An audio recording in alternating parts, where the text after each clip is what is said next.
Et si tout ce que tu vois venait d'un seul point?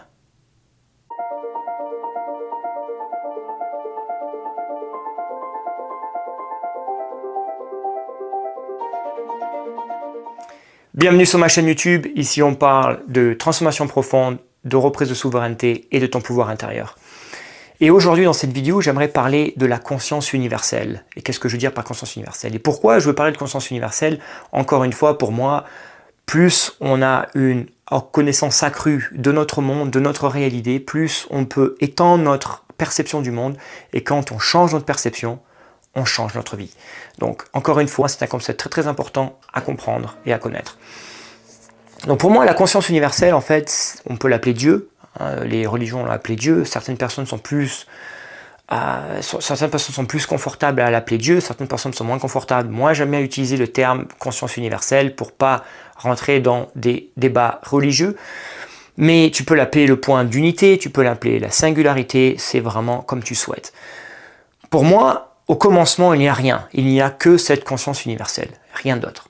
Et je dis toujours, comment tu peux avoir l'expérience de la conscience universelle s'il n'y a rien d'autre que la conscience universelle? Imagine que tu es dans une pièce où il n'y a rien d'autre que de la lumière blanche. Et tu es né dans cette pièce-là, tu n'as connu rien d'autre que de la lumière blanche. Comment tu peux savoir que c'est de la lumière blanche si c'est la seule chose que tu connais? Tu ne peux pas le savoir, il va falloir que tu expériences d'autres couleurs, d'autres choses pour te dire ça c'est du blanc. Mais pour moi c'est la même chose, au commencement il n'y a rien d'autre que Dieu, il n'y a rien d'autre que la conscience universelle. La meilleure façon pour que la conscience universelle ait l'expérience d'elle-même, c'est qu'elle se décompose en une multitude de fragments. Et j'aime bien donner cette analogie avec un arc-en-ciel. Imagine que la lumière blanche, imagine quand la lumière blanche va se décomposer en les 7 couleurs de l'arc-en-ciel. On va avoir du bleu, on va avoir du vert, du rouge, du jaune, du orange, etc. Chaque couleur, c'est la même chose que de la lumière blanche, parce que c'est juste un fragment de la lumière blanche. Donc le bleu, c'est la lumière blanche d'un point de vue de la couleur bleue. Le vert, c'est de la lumière blanche d'un point de vue de la couleur verte. Et pourquoi j'utilise cette analogie pour expliquer la conscience universelle? Parce que de la même manière que la lumière blanche va devoir se décomposer ou se décompose en 7 différentes couleurs, la conscience universelle va se décomposer en un nombre infini de fragments qu'on va appeler toi, qu'on va appeler moi, qu'on va appeler les animaux, qu'on va appeler les plantes, qu'on va appeler les planètes, qu'on va appeler l'univers de manière générale. Tout ce qui découle, tout ce que nous pouvons percevoir avec nos 5 sens et même au-delà de ce qu'on ne peut pas percevoir, provient d'un seul point, le point d'unité, le point de singularité, le point de la conscience universelle. Donc tout découle et tout ce qu'on peut voir, c'est la même chose, c'est la conscience universelle ayant l'expérience de différents points de vue. Donc moi, je suis un point de vue de la conscience universelle. Toi, tu es un autre point de vue de la conscience universelle. C'est pour ça qu'on dit toujours, nous sommes des êtres uniques, avec des vies uniques, mais tous connectés, parce qu'on provient tous de la même chose, de ce point d'unité. On est tous connectés et on est tous un fragment, un fractal, et je reviendrai sur ce terme de fractal, on est tous un fractal de ce point d'unité, mais qui va avoir une expérience unique avec ton point de vue unique. Ton chien, ton chat, l'arbre dans ton jardin, tout ça, ce sont des fragments de la conscience universelle qui vont avoir une expérience unique d'elle-même. Alors ça semble un peu philosophique tout ce que je dis, mais c'est la manière dont je vois les choses, c'est la manière dont j'aime expliquer le concept de conscience universelle et le concept de connexion et en même temps de vivre d'avoir ce point de vue unique. Maintenant, cette conscience universelle, quand elle va se fragmentiser ou quand elle va se transformer en fractal ou se décomposer, elle ne va pas se décomposer en suivant quelque chose ou un mouvement aléatoire. Elle va se décomposer en formant ce qu'on appelle un champ de Thor.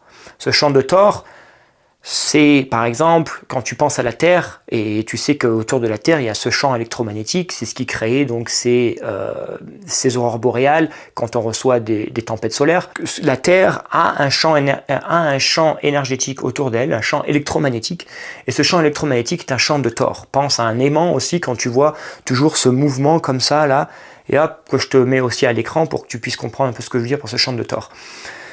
Également, notre corps a un champ électromagnétique qui suit la même chose, ce même mouvement, ce champ de Thor. Et je reviendrai beaucoup plus en détail quand je parlerai de notre cœur, quand je parlerai de notre champ énergétique individuel.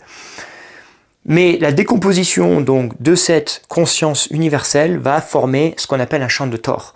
Au centre de ce champ de Thor, il y a un point, et c'est le point, on appelle ça en science la singularité. Et c'est le point, c'est la conscience universelle, c'est là où toute l'information à propos du tout réside et va se décomposer, donc en sortant, c'est comme si elle va se séparer de ce point d'unité pour aller vers la dualité, donc elle va se séparer de ce point d'unité pour former notre réalité, pour avoir l'expérience d'elle-même en fonction de différents points de vue, avant de retourner dans ce point d'unité. Donc ça, c'est vraiment le concept de la décomposition de la conscience universelle, de l'énergie de création de la vie. Donc cette énergie de création suit ce qu'on appelle un champ de Thor. Et donc ça veut dire que l'information de la singularité va se décomposer pour former notre réalité avant de retourner dans ce champ, dans ce point d'unité. Et pourquoi c'est important? À comprendre, parce que notre réalité est manifestée de cette manière-là, à la vitesse de la lumière, et c'est pour ça qu'on a l'impression que nous vivons dans une réalité qui est tangible, qui est très lisse, où il n'y a pas de saut de ce qu'on peut voir, tout est très lisse, on a l'impression qu'il y a une continuité, mais en fait cette continuité, elle est due au fait que notre réalité sort de ce point de singularité avant de retourner à ce point de singularité, et ceci s'effectue à la vitesse de la lumière, donc créant cette illusion de réalité continue, tangible et solide. Si ça te plaît, si ça résonne avec toi, je t'invite à liker la vidéo, mettre un commentaire si tu aimerais que je développe un peu plus sur certains concepts que je viens d'expliquer aujourd'hui. Partage cette vidéo, envoie-la à tes amis, envoie-la à ta famille, envoie-la à des gens peut-être qui ont besoin d'entendre ce message et qui ont besoin aussi commencer à étendre leur point de vue, étendre leur connaissance et leur perception de la réalité afin qu'ils puissent commencer à changer leur vie. Abonne-toi à ma chaîne. C'est important si tu veux être informé de ma prochaine vidéo, et pour l'instant, je te dis à la prochaine.